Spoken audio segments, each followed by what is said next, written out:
పెడన పట్టణం నవరం tea stall వద్ద TDP minority నాయకుడు సులేమాన్ దాదా వికలాంగుడు పై పెడన వైసీపీ పార్టీ నాయకులు దాడి చేయడం తెలుసుకున్న పెడన ఎమ్మెల్యే శ్రీ కాగితా కృష్ణ ప్రసాద్ గారు మచిలీపట్నం ప్రభుత్వ హాస్పిటల్కి వచ్చి జరిగిన విషయాలను తెలుసుకుని దాదాని పరామర్శించడం జరిగింది.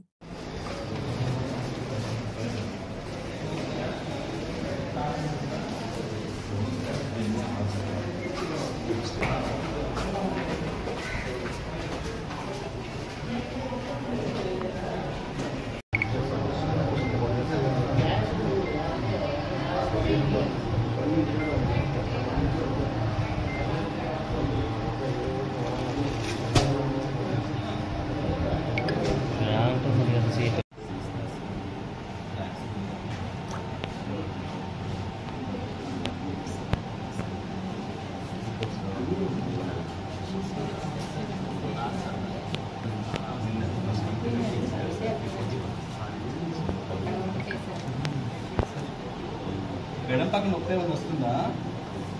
నొప్పి ఎక్కడ వస్తుంది?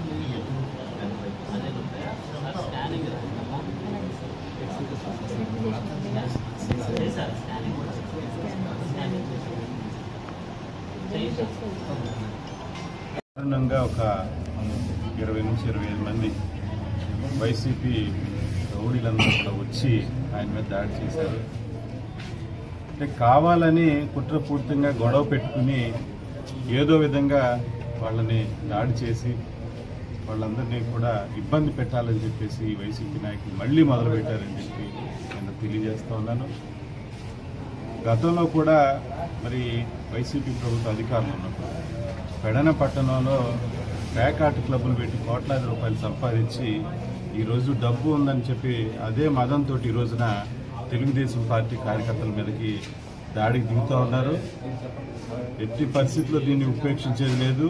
పోలీసులు మరి ఎవరైతే అధికారులు ఉన్నారో వాళ్ళందరూ కూడా దీనిపైన పూర్తి స్థాయిలో ఎంక్వైరీ చేసి వాళ్ళకి కఠినమైనటువంటి శిక్షలు ఇవ్వాలని చెప్పేసి నేను కోరుతా ఉన్నాను. ఏ ఒక్క తెలుగుదేశం పార్టీకి అన్యాయం జరిగినా సరే ఉపేక్షించేది లేదని చెప్పి మీ అందరికీ కూడా తెలియజేస్తా ఉన్నాను. తప్పకుండా ఈ రోజున ఎవరైతే దాడి చేసి మా తెలుగుదేశం పార్టీ నాయకుడు మరి ఆయన వికలాంగుడు చెయ్యి కూడా సరిగ్గా పనిచేసేటువంటి వ్యక్తిని 25 మంది వచ్చి వాళ్ళు కీ చైన్ తోటి వాటితోటి హిప్స్ మీద కానివ్వండి వీపు మీద కానీ అత్యంత కిరాతకంగా ఆయన మీద దాడి చేసి రాడ్లు కూడా తీసుకొచ్చి కొడతా ఉన్నారంటే ఎంత దారుణంగా ఈ వైసీపీ నాయకులు బిహేవ్ చేస్తుంది దీన్ని బట్టి అర్థమవుతోంది. ఇప్పటికైనా బుద్ధి మార్చుకోకపోతే తప్పకుండా ఎవరైతే ఉన్నారో వీళ్ళందరి మీద మరి ఇమ్మీడియట్గా కేసులు పెట్టి ఎంక్వైరీ చేసి వాళ్ళందరినీ కూడా అరెస్ట్ చేయాలని చెప్పేసి మరి పోలీసులందరినీ కూడా కోరుతా ఉన్నారని చెప్పేసి తెలియజేస్తా ఉన్నాను. తప్పకుండా తెలుగుదేశం పార్టీ కార్యకర్తలందరికీ కూడా అండగా నిలుస్తాం. ఎటువంటి ఉపేక్షించేదని మాత్రం ఎటువంటి ఇందులో వదిలేది లేదని చెప్పి కూడా మీ అందరికీ కూడా తెలియజేస్తా ఉన్నాం. దాడి చేసిన తర్వాత ఎవరైతే మరి దాదా గారిని తీసుకొచ్చి హాస్పిటల్లో అడ్మిట్ చేస్తే మా కార్యకర్తలందరూ మళ్ళీ హాస్పిటల్కి వచ్చి వాళ్ళు ఎవరినో తీసుకొచ్చేసి అక్కడ లేనటువంటి వ్యక్తిని తీసుకొచ్చి ఏదో దెబ్బలు లేనట్టుగా ఆయన అడ్మిట్ చేసి ఇక్కడ మళ్ళీ మా కార్యకర్తలందరూ కూడా ఉంటే మళ్ళీ దాడికి తెగబడతాం చాలా దారుణం. ఆ వీడియో ఫుటేజ్లన్నీ కూడా సాక్ష్యాలన్నీ కూడా ఆ సాక్ష్యాలన్నింటినీ కూడా పోలీసులకు అందజేస్తామని చెప్పి మీ అందరికీ కూడా తెలియజేస్తా ఉన్నాం.